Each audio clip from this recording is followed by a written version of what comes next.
आरक्षणाचं उपवर्गीकरण व्हावं ही मातंग समाजासाठी एकूण 58 जातीची ही मागणी अनेक दशकापासून महाराष्ट्रामध्ये सुरू आहे, केली जाते. अशातच 1 ऑगस्ट 2024 रोजी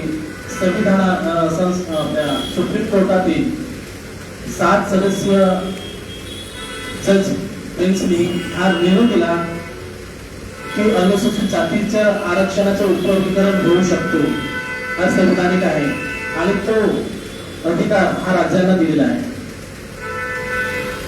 आणि 2 वर्ष लोकांनी राज्यामध्ये अजूनपर्यंत अनुसूचित जातीचं उपवर्गीकरण झालेलं नाही. त्यासाठी मातंग समाजाचंही ज्या 58 जाती आहेत त्या 58 जातीपैकी चर्मकार समाज, मान गारुडी समाज, वाल्मिकी समाज, बुडक समाज, खाटीक समाज अशा ज्या आरक्षण वंचित जाती आहेत त्या जाती एकत्र 2026 ला येत्या नागपूर शहरामध्ये यशवंत स्टेडियम ते संविधान चौकामध्ये आम्ही 15 लाख रुपये अनुदानाचा कार्यक्रम आयोजित केला आहे. आणि या कार्यक्रमाच्या माध्यमातून आम्हाला शासनाचं लक्ष वेधायचं आहे की ह्या मातंग समाजाच्या 58 जाती आहे, ह्या जातींची मागणी जी आहे आरक्षण उपवर्गीकरणाची पद्धतीने जातीच्या विरोधात नाही, कुठल्याही समाजाच्या विरोधात नाही आणि इव्हन शासनाच्या विरोधात सुद्धा मोर्चा नाहीये.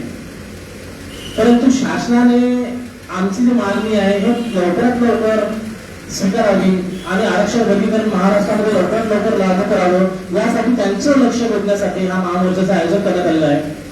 कारण सुप्रीम कोर्टाचा निर्णय हा 2024 चा आहे. त्यानंतर लगेच आंध्र प्रदेश असो, तेलंगणा असो, पंजाब असो, हरियाणा, कर्नाटक या राज्यामध्ये आरक्षण उपवर्गीकरण लागू झालेलं आहे. महाराष्ट्रात का नाही? फुले शाहू आंबेडकरांचा पुरोगामी समजणाऱ्या ह्या महाराष्ट्रामध्ये जो आरक्षण वंचित समाज आहे, ह्याच्या आरक्षण वंचित समाजाची जी मागणी आहे ती शासनाने लवकरात लवकर पूर्ण करावी यासाठी आम्ही मोर्चाचं आयोजन करण्यात आलेलं आहे.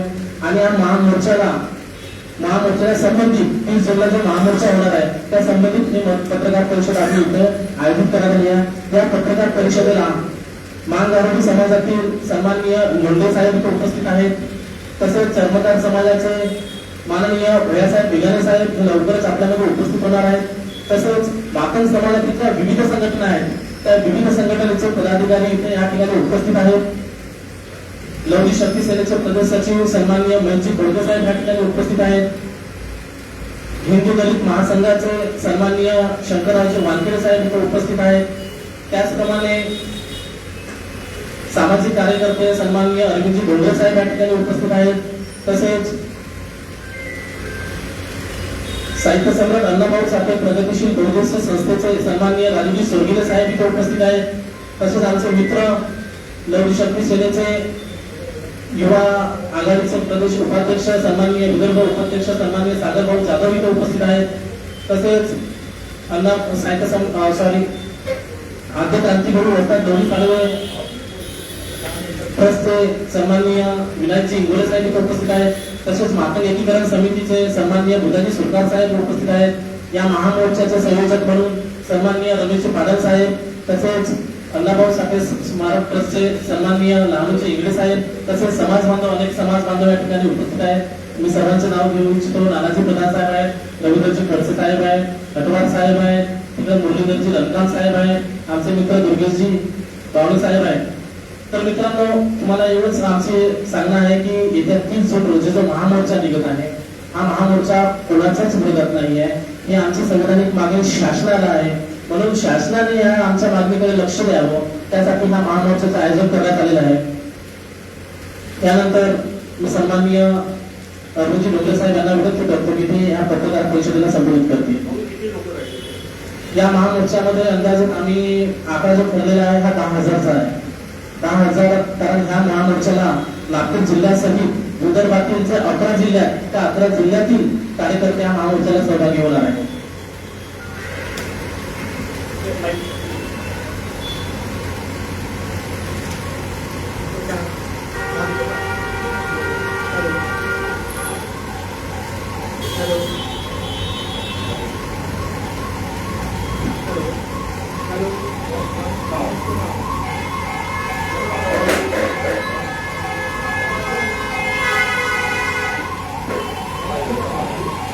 हॅलो हॅलो हॅलो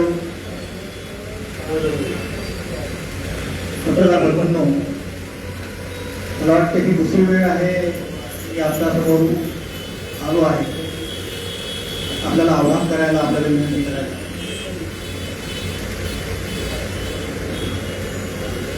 आरक्षण उपवर्गीकरणाच्या समर्थनार्थ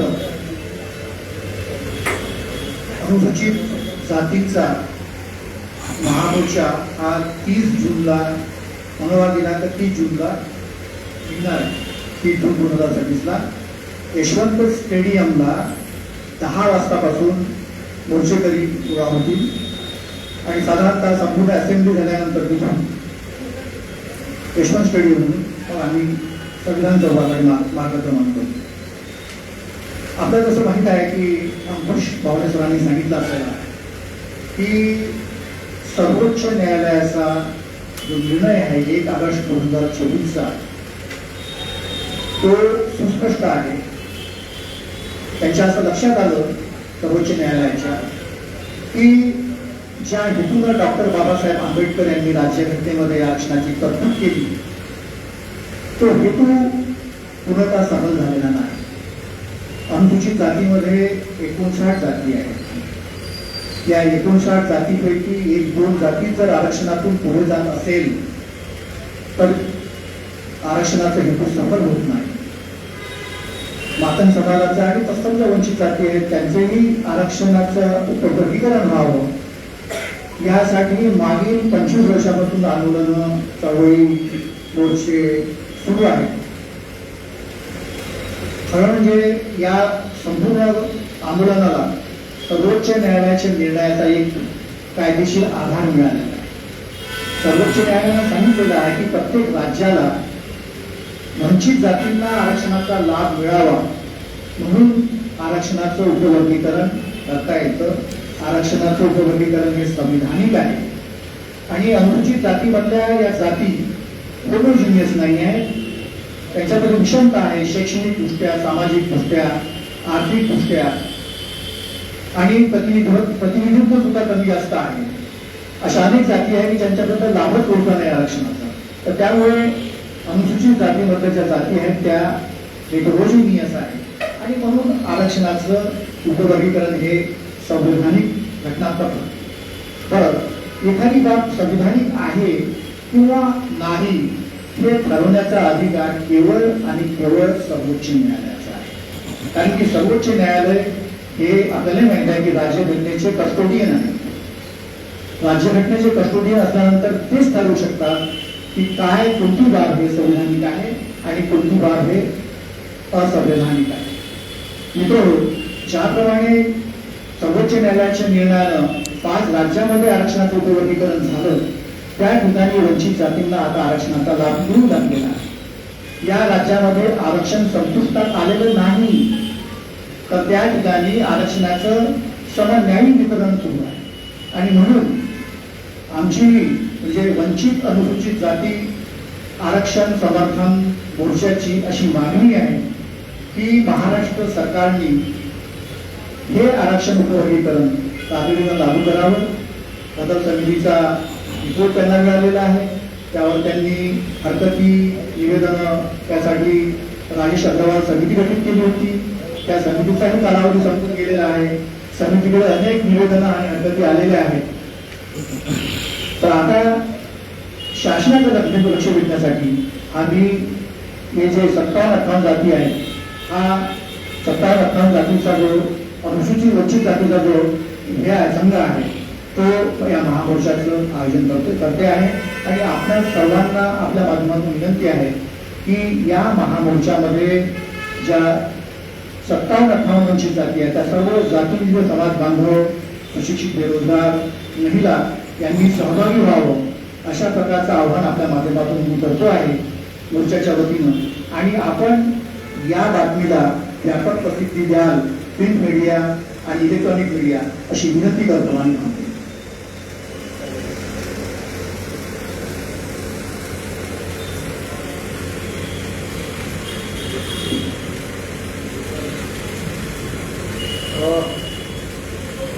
जाती आरक्षण पूर्णपणे समर्थनात या 30 तारखेच्या महापुरुषा संदर्भात आपण पत्रकारांना काही प्रश्न विचारायचे असतील अंदाजे किती लोक आमचा तसं तर आकडा आहे 10,000 लोक त्या ठिकाणी जमा झाल्या पाहिजे आणि तुमच्या पत्रकारितेच्या पत्रव्यवहारानंतर आपण त्याच्यातून जास्त होतं तर कुठंच नाही. पब्लिक आहे का विदर्भातून नागपूर शहर आणि ग्रामीण पण विदर्भाचे लोक त्या महापुरुषाला समर्थन देण्यास कटिबद्ध आहे ते यायला तयार आहे. 10,000 लोक इतक्या मोठ्या संख्येत लोक आले त्यांची काही व्यवस्था वगैरे झालेली आहे. होईल ना समाज आहे बरेच समाजाचे लोक करून एक असा पण गट आपण पाहतोय सध्या शहरामध्ये जो याच संदर्भात उपवर्गीकरणाचा विरोध सुद्धा करतो आहे. तर त्यांच्यासोबत आपला काही संवाद झाला आहे या संदर्भाने की सगळ्यांना सोबत घेऊन उपवर्गीकरणासाठी सगळ्यांची सहमती दर्शवावी की अजूनपर्यंत एक विरोधी गट राहणारच आहे. बघा 59 जातीमधल्या 58 जातीच्या समर्थनाच्या सोबतच आम्ही हा मोर्चा काढतो.